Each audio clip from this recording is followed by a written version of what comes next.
హైదరాబాద్ లో పిల్లలను అమ్ముతున్న ముఠాను అరెస్ట్ చేశారు రాచకొండ పోలీసులు. పసిపిల్లలను అమ్ముతున్న ముఠాను పట్టుకున్నారు. 10 మంది పిల్లలను రక్షించారు ఎస్ఓటీ పోలీసులు. గుజరాత్, మహారాష్ట్ర, కర్ణాటక నుంచి పిల్లల్ని తెచ్చి అమ్ముతోంది ఈ ముఠా. ఒక్కొక్క పసికందును 5 నుంచి 10 లక్షలకు సేల్ చేస్తోంది.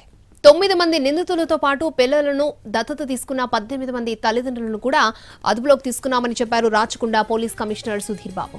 ఈ ముఠాలో కీలకంగా ఉన్న నిందితురాలు సోము అమూల్యను అరెస్ట్ చేశారు. ఆమెచ్చిన సమాచారంతో ముఠా గుట్టురట్టు చేశారు.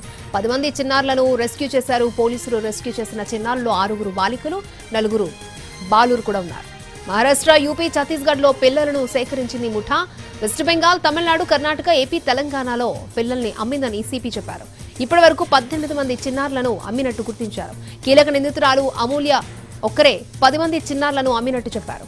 అమూల్య, దీప్తి కలిసి మరొక 8 మందిని సేల్ చేశారన్నారు.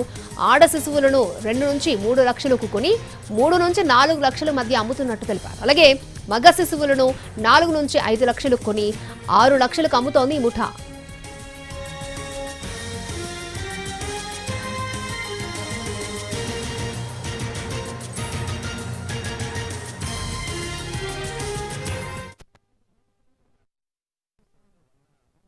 గుజరాత్ నుంచి మెయిన్ కింగ్ పిన్ ఆవిడ తెచ్చిన తర్వాత ఇన్వెస్టిగేషన్ ప్రాసెస్ లో ఇంకొక ర్యాకెట్ కూడా ఇందులో బయటకు వచ్చింది. దీంట్లో వాళ్ళు కూడా కలిసి 2, 3, 4 అట్లా రకరకాల మోడ్యూల్స్ వచ్చాయి. దీంట్లో టోటల్ గా 25 బేబీస్ ని ఇల్లీగల్ గా ప్రొక్యూర్ చేసి ట్రాన్స్పోర్ట్ ఇక్కడ తీసుకొచ్చి వాళ్ళని అమ్మడం జరిగింది.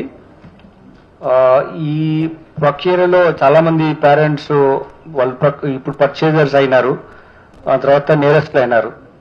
ఇందులో ముఖ్యంగా గుర్తుంచుకోవాల్సింది ఏంటంటే జేజే యాక్ట్ లో అయినా సరే, హిందూ అడాప్షన్ మెయింటెనెన్స్ యాక్ట్ లో అయినా సరే, ఎక్కడైతే మానిటరీ ఇన్వాల్వ్మెంట్ ఉంటుందో ట్రాన్సాక్షన్ లో, అమ్మితే డబ్బుల కోసం కొనడం అట్లా జరిగిందో, అది ఇమీడియట్ గా దాని కారణము అది ఇల్లీగల్ యాక్టివిటీ.